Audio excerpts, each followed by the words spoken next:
24 oras lang at hindi inabot ng 11 araw ang pag-ubos umano sa 125 million peso confidential funds ni Vice President Sara Duterte na inihatid sa iba't ibang individual. Isa yan sa mga alegasyon ng nagpakilalang dating aide umano ng bise na si Ramil Madriaga sa pagharap niya sa impeachment proceedings ng House Committee on Justice laban kay Duterte. Idinetalye rin ni Madriaga ang kaugnayan niya sa bise, gayon din kay dating Pangulong Rodrigo Duterte na kumausap umano sa ilang retiradong general para patalsikin sana si Pangulong Bongbong Marcos. Nakatutok live si Tina Pangiliban Perez. Tina! Mel Emil Vicky sa kanyang kauna-unahang pagharap sa House Committee on Justice, idinetalya ng nagpakilalang dating aide at umano'y bagman ni Vice President Sara Duterte na si Madriaga kung paano niya dineliver sa ilang individual ang 125 million pesos na confidential funds. At hindi daw niya ito ginawa sa loob ng 11 araw, kundi sa loob lang ng 24 oras. Mula sa pagsundo sa Camp Bagong Diwa sa Taguig kung saan siya nakadetine, hanggang sa pagdating sa Kamara, napakahigpit ng pagbabantay kay Ramil Madriaga, ang nagpakilalang dating aide at umano'y bagman ni Vice President Sara Duterte. Naka-bulletproof vest at helmet si Madriaga. Tinanggal lang ang posas nang iupo na sa komite si Madriaga. Sinampi na siya ng House Committee on Justice kaugnay sa naging papel niya sa paggamit ng confidential funds ng Office of the Vice President at Department of Education sa ilalim ni Duterte. Pinabasa kay Madriaga ang kanyang supplemental affidavit kung saan inilatag niya ang kanyang kaugnayan kay dating Pangulong Rodrigo Duterte at sa anak nitong si Vice President Duterte noong panahong mayor pa lang ito ng Davao. Her denial of any affiliation with me is absolutely false. She lied under oath in her perjury complaint against me. Kasama sa affidavit ni Madriaga ang ilang litratong magpapatunay raw rito. Ang screenshot ng video conference nila kay Duterte nang mag-anunsyo ito na hindi natatakbong presidente noong eleksyon 2022. Sabi ni Madriaga, isa siya sa mga tumulong sa kampanya ng bise. I posted the screenshot of our video conference on my Facebook account with the caption just telling her I cannot vote intelligently without her name on the ballot. A printout of the Facebook post dated September 29, 2021 is here to attach. May I know what's happening to you, Mr. Madriaga? You seem to be crying. Are you crying? I just remember one moment. Are you crying? I just... You are nearly crying. Malungkot lang po. Nang manalong vice-presidente, nagpatuloy raw sa pagtulong kay Duterte si Madriaga. Idinetalya niya rito ang pag-deliver niya ng mga pera sa iba't ibang individual sa utos-an niya ni VP Duterte. In the morning of December 20, 2022, Sarah called me and she said, Sir Ram, please coordinate with Colonel Nolasco. Meron tayong deliver sa San Pablo, Laguna, sa Night Street, at sa Ombudsman. 4 large dark bags were unloaded from the vehicles. 3 large dark bags and 1 lighter colored and relatively smaller bag. Colonel Nolasco told me that each bag contained around 30 million pesos to 35 million pesos. Nabanggit din ni Madriaga si PRRD, ang initials ng dating Pangulo na si President Rodrigo Roa Duterte. Previously and upon direct instruction sa PRRD, Sara, I've also delivered money to Ombudsman Samuel Martires or Tony Ryan, which I usually place inside an open trunk of a designated car. Sabi ni Madriaga, confidential funds daw ang mga ito. A few years later, I read from several media reports that the 125 million pesos OBP confidential funds in 2022 were reportedly utilized in just 11 days. This is wrong because I personally disposed the money in less than 24 hours. Ginamit din daw siya bilang dummy sa bank accounts para sa paglipat ng milyong-milyong pisong pera noong panunungkulan ni dating Pangulong Duterte. These were opened by people close to PRRD who informed me that money will be transferred to these accounts for intelligence operation and for laundering. I was later instructed to sign an entire checkbook where the amounts and pays are left blank. I agreed to do this because at the time I had complete trust in PRD and his close associates. Alam daw ito ng dating Pangulo at may mga pagkakataong inutusan pa siya nito. I distinctly remember that PRRD directed me on 3 separate occasions to pick up 100 million from a bank inside the mall in Lubao, Pampanga, which were all delivered to Malacanang. May pagkakataong humingi pa raw si Digong ng tulong kay Madriaga tungkol sa problema umano ni Attorney Mans Carpio, ang asawa ng bise, kaugnay ng Bureau of Customs o BOC. After 2 days, I went to the BOC to meet the female lawyer to discuss the release of construction equipment. This time, I learned that the construction equipment was actually magnetic lifters. The same were confiscated because it contained a large amount of shabu. However, the female lawyer informed me that it was difficult to release the same because it was a hot item. Later, I learned that the content of the magnetic lifters is at least 500 kilograms of shabu worth 4.3 billion pesos were mysteriously missing. Ikunento rin ni Madriaga na matapos manalong bise ni Duterte, kasama raw siya ng kausapin ng dating Pangulo ang ilang retired general ng Armed Forces of the Philippines para sa pagpapatalsik kay Pangulong Marcos pagsapit ng 2025. The general objective was to ensure that PBBM will only serve less than 4 years of his term as president, so that Sara, upon assumption to the presidency, will still be eligible for the presidency in 2028. In the event that BBM will not voluntarily step down or hand over the presidency to Sara, extraordinary measures of overthrowing BBM will be considered, which include assassination. Sa affidavit ni Madriaga, lumalabas na naputol ang kanilang relasyon ni VP Duterte nang hindi siya nito tulungan sa kasong land grabbing na inilapit kay Madriaga ng ilang magsasaka sa Bataan. Pero may punto raw na binisita siya sa kulungan ng bise. Sometime in October 2025, after I got arrested for alleged kidnapping, I was surprised to see Sara through the metal railings of the passageway. She smiled and waved at me. Jail Warden Sabiniano handed me a phone. When I said hello, I recognized the voice of Sara and she asked me about my well-being and conditions inside the detention facility.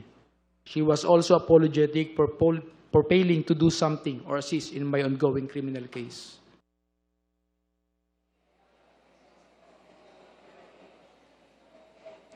Imbitado rin sa hearing si Vice President Sara Duterte. Katunayan, inilatag pa ang kanyang nameplate at ilang beses din siyang tinawag sa hearing kanina.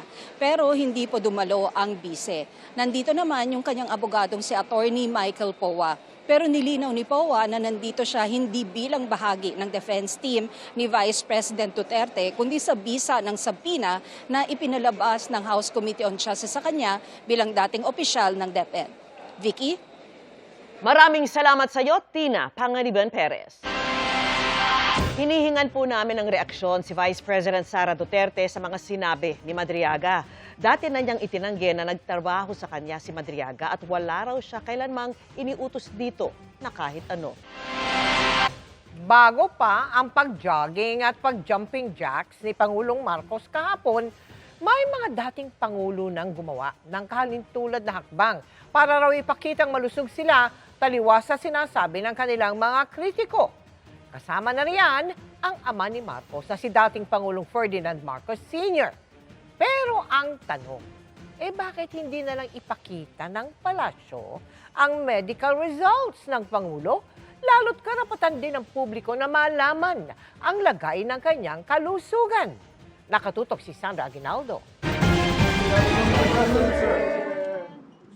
Marahil dahil hindi pa rin nawawala ang mga nagdududa sa kalusugan ni Pangulong Bongbong Marcos, I challenge anyone who are saying that I am sick, that they come and exercise with me. We will see who is stronger. You come to the gym with me. Tingnan natin kung sino mas malakas magbuhat ng weight. at sa harap ng media kahapon, nag-jumping jacks ang Pangulo. At nag-jogging pa.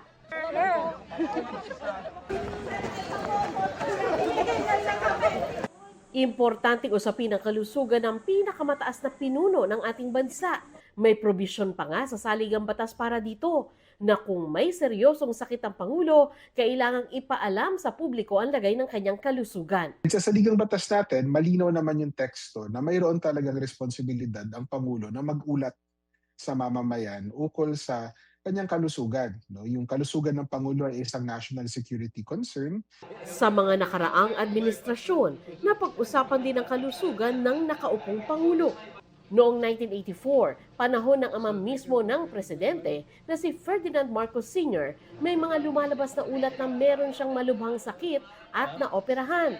At para pasinungalingan ito, itinaas niya ang kanyang barong Tagalog upang ipakitang wala siyang peklat sa operasyon. Buksan mo ah. Taong 1996, inooperahan si Fidel Ramos para maalis ang bara sa kanyang left carotid artery na maring maging sanhi ng stroke. At para ipakitang malakas pa rin siya, madalas maghamon si Ramos ng push-up at sit-up contest sa mga nakakalubilo niya. Tapos ang push-ups. 10 pa. Si dating Pangulong Joseph Estrada naman, hindi man na-ospital habang nasa Malacanang. Minsan nang nagpakitang gilas para mapakita sa publiko ang kanyang liksi. Si Rodrigo Duterte, nang hindi nakita noon ng publiko ng 1 linggo, naglabas ang palasyo ng nooy Pangulo habang nagja-jogging, nag-golf at nagmamotor para ipakitang okay ang lagay niya. Hanggang sa puntong may nagsamba pa ng petisyon sa Korte Suprema para hingin na ilabas ang tunay na lagay ng kanyang kalusugan, pero na-dismiss ang petisyon. Ngayon, sa panahon ni Marcos Jr., nagsampa din ng petisyon sa Korte Suprema ang grupong United People's Initiative para hilinging ilabas ng Pangulo ang impormasyon tungkol sa kanyang kalagayan. Karapatan daw ng taong bayan na malaman ang kalagayan ng mga opisyal na nasa kapangyarihan dahil sa taong bayan. Ayon kay UP College of Law, Professor Attorney Dante Gatmaytan, at meron ding duty o tungkulin yung presidente na ipaalam sa taong bayan in cases of grave illness na ano ba talaga ang kalagayan ng presidente. Normally, that will be a private matter. But except that, kung presidente ka, may consequences yan if you are not healthy. Kahapon, sinabi ni Pangulong Marcos na maayos ang kanyang kalagayan. Umiinom lamang siya ng 2 gamot. Isa para sa gout at isa para sa high blood pressure. I'm in very, very good health and I'm fine. I'm really quite fine. Tinanong namin ng Malacanang kung bakit hindi na lang ilabas ang mismong medical results ng Pangulo pero wala pa itong tugon. Gayunman, ito ang sagot ng palasyo ng dating matanong siya tungkol sa pag-release ng kanyang medical records. Kung sinabi ng Pangulo na hindi ito life-threatening, so ba't kailanganin po sa ngayon ang medical treatment? Medical bulletin. Samantalang kami naman po ay nagpo-provide sa inyo kung anong ang kalagayan ng kalusugan ng Pangulo. Mas reliable po siguro mismo ang Pangulo nagsasabi kung ano po ang kanya nararamdaman. Katawan niya naman po yun. Sandra Aguinaldo, Nakatutok, 24 Oras. Naputulan ng kamay at paa ang isang binatilyo sa Maynila matapos siyang maipit sa gumuhong konkretong istruktura habang nangangalakal. Babala po mga kapuso, sensitibong video po ang inyong mapapanood sa aking eksklusibong pagtutok.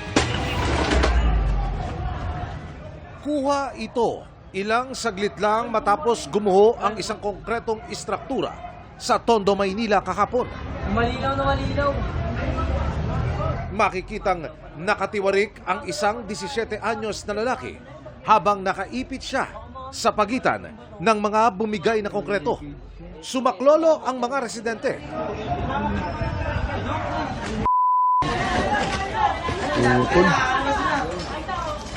At mano-manong binunot ang biktima mula sa pagkakaipit.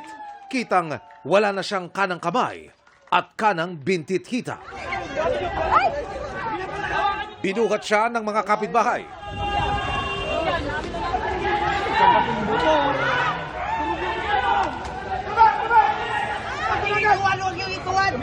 At isinakay sa tricycle na nagsugod sa kanya sa pagamutan kung saan siya ngayon inoobserbahan.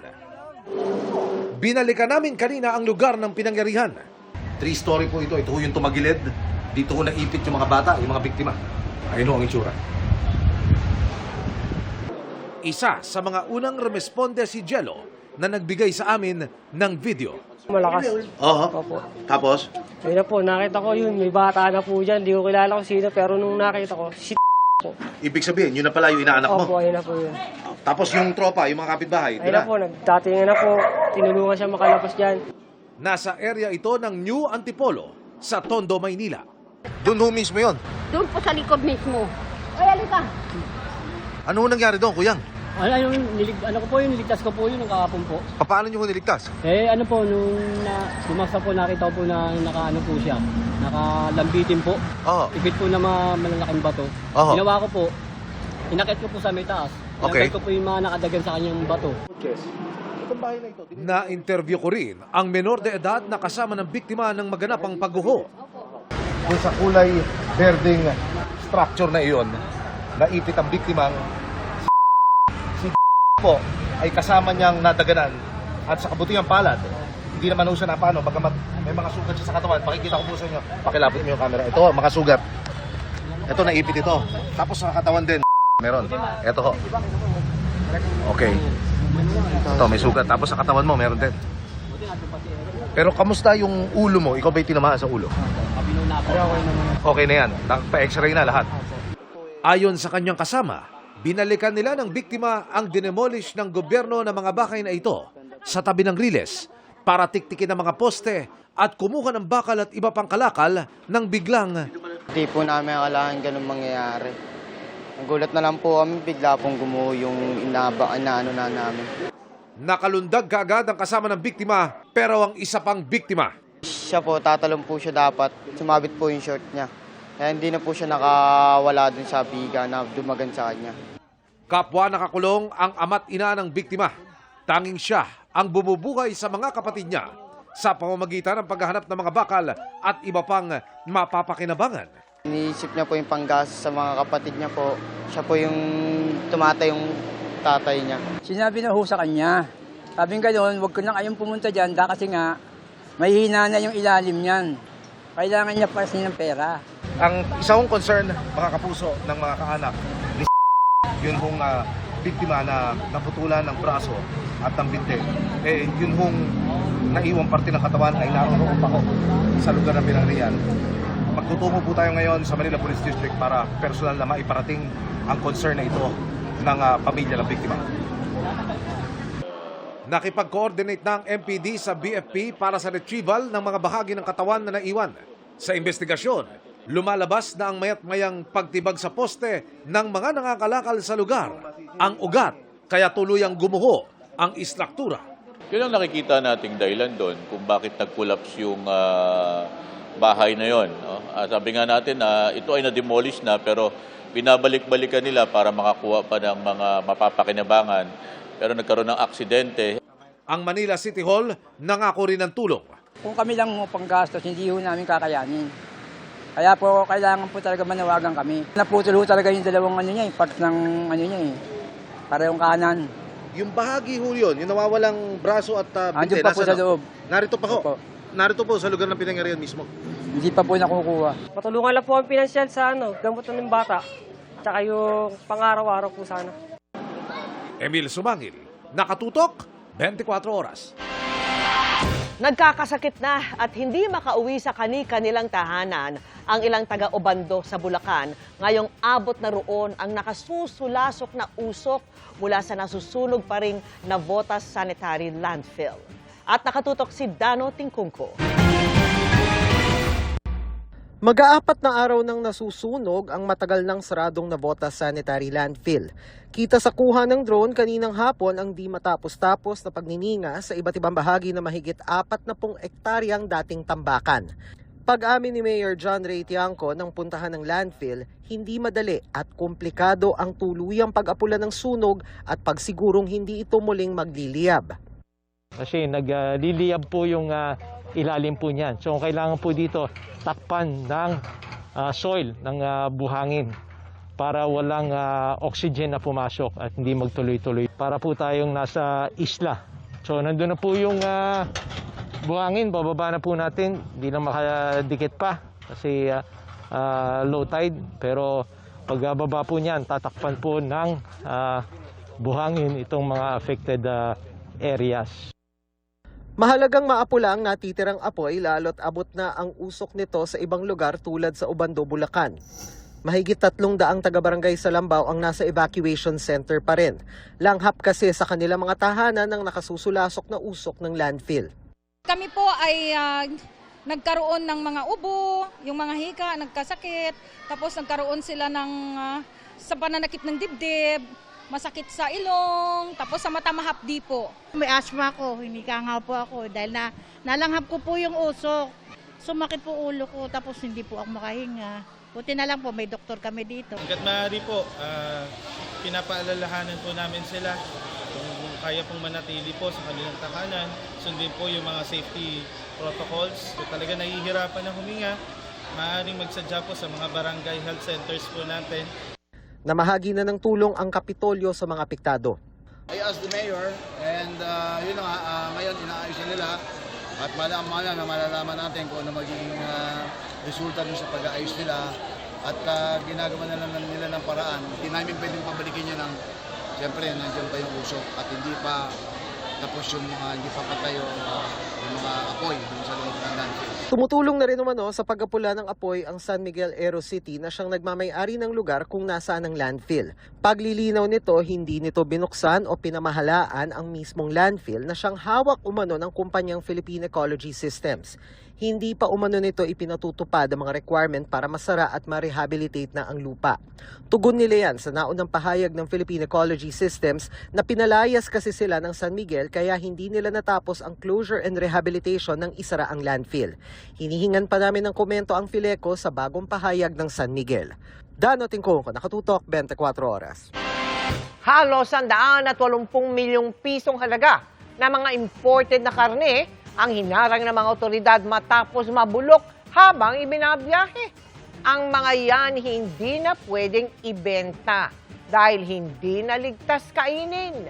Nakatutok si Oscar Oida. Sumingaw ang masangsang na amoy nang buksan kaninang umaga ang ilang container van ng frozen meat products. Ang aabot sa 22 container na harang mula October 2025 sa Manila International Container Port sa Maynila. Ang mga ito, hindi natin pinayagan lumabas sa merkado dahil ito ay yung tinatawag na not fit for human consumption. Kaya ito ay mga inabandonar na rin ng mga nag-import nito na 15 consignees. Ang halos 180 million pesos na halaga ng mga karne galing sa Brazil, the Netherlands, France, US at United Kingdom. Paglilinaw ni Customs Commissioner Ariel Nepomuceno, hindi ito issue ng smuggling, kundi maaaring problema sa shipping process. Sa karamihan dito, ang nangyari, yung level yung temperatura para sa pag-i-import, tumaas, naging mas mainit yung mga temperatura, sapat para yung magtow, yung natutunaw. So, dahil hindi na tama yung level ng lamig, parang nabulok siya in the process. So, we are very fair doon sa mga nag-import naman ito na yun yung kadahilanan. Maaari raw singilin ng mga importer para sa gagastusin sa pag-incinerate ng mga karne. Wala silang kriminal na kasalanan, to be clear. So, balit dapat magkaroon sila pa rin ng pananagutan civilly or civil liability kung paano naman, kasi gagastos ang gobyerno rito eh.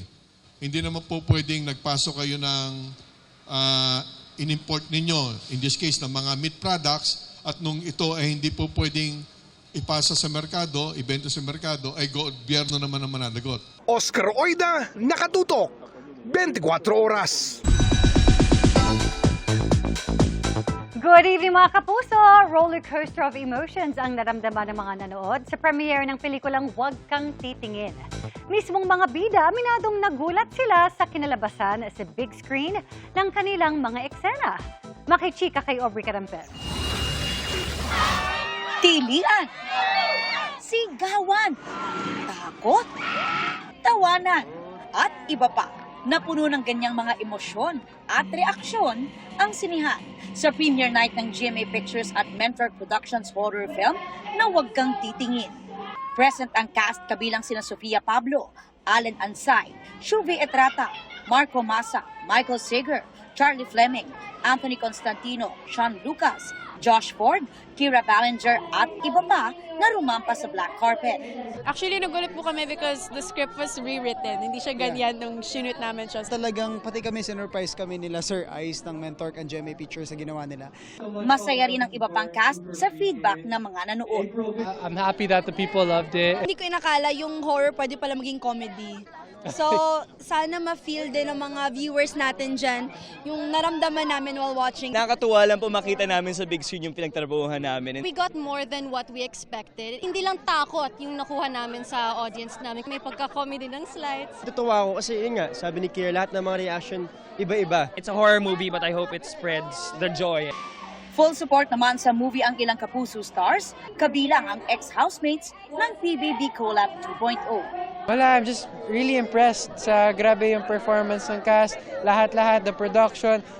Dumalo rin ang ilang opisyal ng GMA Network sa pangunguna ni GMA Network Senior Vice President Attorney Annette Gozon Valdez, pati na si Mentork Production CEO John Brian Diamante. Hindi lang siya nakakatakot, talagang sobrang entertaining siya. Mag-e-enjoy kayong panoorin siya. Kung gusto nyo to get out of this toxicity, mula po sa Wednesday, April 15, panoorin nyo Huwag Kang Titingin. Simula bukas, mapapanood na ang Huwag Kang Titingin in cinemas nationwide. Aubrey Carampel, updated sa Showbiz Happening.